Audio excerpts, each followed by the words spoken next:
જ્યારે આપણે વાત કરીએ છીએ નારી વંદાની એમણે જ્યારે વાત કરી તો એક વાત અહીંયા ખૂબ ધ્યાન ખેંચે છે કે આ વખતે જે ચૂંટણીનો પ્રચાર થઈ રહ્યો હતો એ વખતે પશ્ચિમ બંગાળમાં મમતા બેનર્જીએ એવું કહ્યું હતું, સલાહ આપી હતી કે દીકરીઓ બહેનોને રાત્રે બહાર નીકળવું સુરક્ષિત નથી, અને એ પછી વડાપ્રધાન નરેન્દ્ર મોદીએ કીધું હતું કે અમે જો આવીશું તો એવું બંગાળ બનાવીશું કે અહીંયા સૌથી વધારે દીકરીઓ સુરક્ષિત રહેશે. એની સાથે સાથે જે મહિલા આરક્ષણનું બિલ લાવી ભારતીય જનતા પાર્ટીની સરકાર અને બિલ પાસ ન થયું એને પણ મહિલા વિરોધી ગણાવી અને એક પ્રચાર કરવામાં આવ્યો. પણ એની સાથે સાથે મંજીભાઈ અહીંયા જે પ્રીતિએ હમણાં વાત કરી કે મહેનત પણ ખૂબ કરી છે, પેજ લેવલ સુધીની મહેનત ભારતીય જનતા પાર્ટીએ અહીંયા કરી છે. અને એની સાથે સાથે ગઈ વખતની ચૂંટણીના પરિણામ આપણે 2021ના જોઈએ, 77 પર આમ જુઓ તો સમેટાઈ નહોતી કોંગ્રેસ, પણ 77 સુધી પહોંચી છે 3 થી ભારતીય જનતા પાર્ટી. એક એનું અચીવમેન્ટ હતું. 140 થી વધારે બેઠકો એવી હતી જેમાં 1000 થી 5000 નું જ માર્જિન હતું, અને લગભગ 40-45 બેઠકો તો એવી હતી કે જેમાં 1000 થી ઓછું માર્જિન હતું. એના ઉપર શું કામ કર્યું? ભારતીય જનતા પાર્ટીએ જે પહેલા જીતી એને યથાવત રાખવાની, જે બીજા નંબર ઉપર સીટ હતી જે તમે 1000 મતનું ડિફરન્સ કહ્યું ને એને જીતી શકીએ એના માટેની રણનીતિ, અને અમારા કાર્યકર્તાઓનું ત્યાં આપણું સંગઠન જે માળખું છે આખું એમાં અમારા પ્રભારી અને એમાં એસઆઈઆર નો ફાળો રહેશે ને જેને તમે શુદ્ધિકરણ કહો છો, સુનિલ બંસલજી અમારા ત્યાં સંગઠન મહામંત્રી, ભારતીય જનતા પાર્ટીના રાષ્ટ્રીય મહામંત્રી, આખું એમનું સંગઠનનું કામ જોયું. અને એવા કાર્યકર્તા કે જેને સતત મોનિટરિંગ કર્યું આખા બંગાળની ઉપર, એમ કે એમની જે મહેનત, આદરણીય અમિતભાઈ શાહ સાહેબે ત્યાં પોતાનો ડેરો જમાવીને અમારા કાર્યકર્તાઓને સતત ઉત્સાહ માટે એ પોતે કાર્યકર્તાઓની વચ્ચે બેસે, કેન્દ્રીય ગૃહમંત્રી હોય, ભાજપના રાષ્ટ્રીય અધ્યક્ષ રહેલા કાર્યકર્તા હોય, અને એ કાર્યકર્તાઓની વચ્ચે નીચેથી નીચે ફીડબેક ઉપર કે ભાઈ ત્યાં શું થયું, આવનારું પહેલા ફેસનું તમે મતદાન થયું, પછી કંટ્રોલ રૂમમાં બેસીને કાર્યકર્તાઓનો ઉત્સાહ વધાર્યો અને કાર્યકર્તાઓને જેવી રીતે પ્રોત્સાહિત કર્યા, બીજા ફેસમાં બમ્પર વોટિંગ તરફ એમને પ્રેરિત કર્યા. અને કોંગ્રેસ જે હમણાં વાત કરતા હતા ને જોશી સાહેબ, આજે રાષ્ટ્રીય પાર્ટી એક નીચેના પક્ષ ઉપર એ ડિપેન્ડન્ટ પાર્ટી બની ગઈ. એની કેટલી આ દેશની અંદર એક વિપક્ષ તરીકેની એમની ભૂમિકા તમે જુઓ.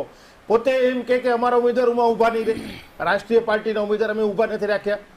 આ કોંગ્રેસની હાલત, આ કોંગ્રેસનું ભારત કોંગ્રેસ મુક્ત તરફ જે ભારતની અમારું જે નારો છે ને એને પોતે જ સત્ય કરી રહ્યા છે કે લડવાની જ વાત નથી, ત્યાં બીજાને આપી દેવું ભાઈ તું લે તું લે તું લે. એટલે કોંગ્રેસ બંગાળમાંથી સાફ થઈ ગઈ છે. અમારો જે ઉદ્દેશ્ય છે ને એ ભારતને ભવ્ય એ બરાબર છે. મંજીભાઈ સાંભળો તો ખરા, ઉદ્દેશ્ય તો તમારો ચૂંટણી સભાઓમાં બધે જાહેર થઈ ચુક્યો છે, પણ આ એસઆઈઆર નું જે કામ થયું એ એસઆઈઆર જેને તમે શુદ્ધિકરણ કહો છો એ પણ તો મદદ કરશે ને, કારણ કે ઉત્તર બંગાળ 24 પરગણા ઉત્તર ને આ જે બધી ત્યાં આગળ એ 6 જિલ્લાઓ છે જ્યાં 140 થી વધારે બેઠકો પશ્ચિમ બંગાળમાં ગઈ વખતે ટીએમસી જીતીને આવી હતી. સૌથી વધારે વોટર્સ ત્યાંથી કપાયા છે. નિપુરભાઈ, પહેલા તમે એસઆઈઆર ભાજપ ઉપર કરો ને, એસઆઈઆર ની પ્રક્રિયા વર્ષોથી ચાલે, કોઈ ભાજપ લઈ આવ્યું એવું કામ નથી. પહેલા પણ ભૂતકાળમાં પણ એસઆઈઆર ની પ્રક્રિયા થઈ છે, અત્યારે પણ થશે અને ભવિષ્યમાં પણ થશે. એસઆઈઆર એ આખા દેશની અંદર આપણે જયારે આઝાદી મળીને સૌથી પહેલું કામ છે આપણી મતદાર યાદી શુદ્ધિકરણ હોવું જોઈએ. અને એની અંદર જે ઘૂસણખોરો ઘૂસી ગયા હતા એક સમય કેરળની આ લેફ્ટની સરકારો કર્યા, પછી એની વસ્તુ તુષ્ટિકરણ ટીએમસીએ કર્યું, એટલે એ લોકોનું સફાઈ થઈ. અને અમને પણ મારો સવાલ તમે એક મિનિટ પ્રીતિ, મારો સવાલ તમે ગળકી ગયા. મારો સવાલ એ હતો કે ઉત્તર બંગાળના 6 જિલ્લા જ્યાંથી ટીએમસી ની 140 બેઠકો આવી હતી, 140 કરતા વધારે, ત્યાં સૌથી વધારે કપાયા. એટલે ત્યાં સૌથી વધારે ઘૂસણખોરો હતા કે પછી કોઈ ખાસ કારણ હતું? ત્યાં કપાયાનો શબ્દ ઉપયોગ નથી, આપણે શુદ્ધિકરણ થયું એટલે એનું નામ જે અહીંયા ભારતના નાગરિક ન હોય તો કેવી રીતે એનું રહી શકે? નહીં, મારો સવાલ એ છે કે ત્યાં સૌથી વધારે એવા લોકો હતા, તો એવા લોકો આખા બંગાળમાં ત્યાં જ હતા. જે ઘૂસણખોરી થઈ એમાં જે મતદાર ભારતના નાગરિક નથી એના નામ ત્યાંથી શુદ્ધિકરણ થઈ ગયા. હવે ત્યાં તમારે તો એનું તમે આખું એક વિશ્લેષણ જોવો ને, ઉમાના લોકો જે રીતે મને ખબર છે ત્યાં મારા મિત્રો છે, ત્યાં ના મુસલમાનો પણ હવે એનો વિરોધ કરે છે કે જેવી રીતે તુષ્ટિકરણની નીતિ ટીએમસી નો જે લાભ હતો ને એ લોકો ઘૂસણખોર લઈ ગયા. એટલે સ્થાનિક જે મુસ્લિમો છે ને એ પણ કે છે કે આને હવે અહીંયાથી બહાર કાઢો, અમારા જે હક્કો છે ને એ આ લોકો લઈ જાય છે. એટલે દેશની અંદર મોટા પાયે આ પ્રકારની જે ઘૂસણખોરી થઈ છે, ભારતીય જનતા પાર્ટીને એનો લાભ કેટલો થશે? લાભ જ થવાનો અમને દેખાય છે, તમને પરિણામમાં પણ દેખાશે. પરિણામ દેખાઈ જ રહ્યું છે, દેખાવાનું છે પરિણામ. અમને સંપૂર્ણ વિશ્વાસ છે બંગાળની જનતા ઉપર. અને જેવી રીતે હિન્દુ ધર્મને ત્યાં જે હિન્દુઓ ઉપર અત્યાચાર થયા, હિન્દુઓના ઉત્સવ ઉપર અત્યાચારો થયા, ત્યાં હિન્દુ પોતાનો ઉત્સવ નથી ઉજવી શકતો, ત્યાં તિલક નથી લગાવી શકતો, આ પ્રકારની જે સ્થિતિએ ડીએમસી તુષ્ટિકરણ કરી અને જે એક જ કોમને જે પ્રોત્સાહન આપ્યું હતું એનું પરિણામ તમને દેખાશે. એક આખા વિશ્વની અંદર તમે જુઓ, જે કમ્પલસરી વોટિંગ વાળા દેશ છે ને ત્યાં પણ સુધી આજ સુધી વોટિંગ નથી રહ્યું, બંગાળની અંદર વોટિંગ થયું છે. એટલે પ્રીતિ, એમાં ભારતીય જનતા પાર્ટી અમારા હિન્દુ અમને વિશ્વાસ છે ને કે Yes, આટલું yes, yes, bumper yes. voting Hindu card થાય ને ખેલવામાં અમારા એક તરફી voting મહારથ છે અને એમાં પણ સાયોમી ઘોષ જેમનું પેલું ગીત હૃદય માঝে કાબા નયને મદીના, એ ગીત ભારતીય જનતા પાર્ટી શોધી લાવી.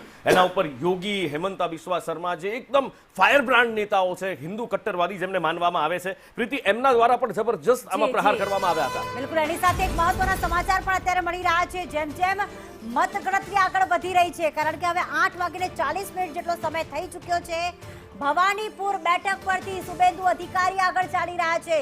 નંદીગ્રામ અને ભવાનીપુર બંનેમાંથી અત્યારે બંને શુભેન્દુ અધિકારી આગળ ચાલી રહ્યા છે.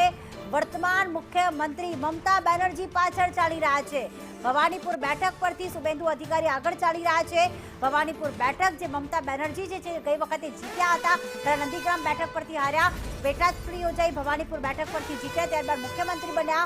એ પોતાની બેઠક પરથી અત્યારે ભલે ટીએમસી છે, અત્યારે ટીએમસી 66 બેઠક ઉપર, ભારતીય જનતા પાર્ટી 51 બેઠક ઉપર શરૂઆતી વલણમાં આગળ ચાલી રહી હોય, પરંતુ પોતાની બેઠક ઉપર વર્તમાન મુખ્યમંત્રી જે છે પાછળ ચાલી રહ્યા છે.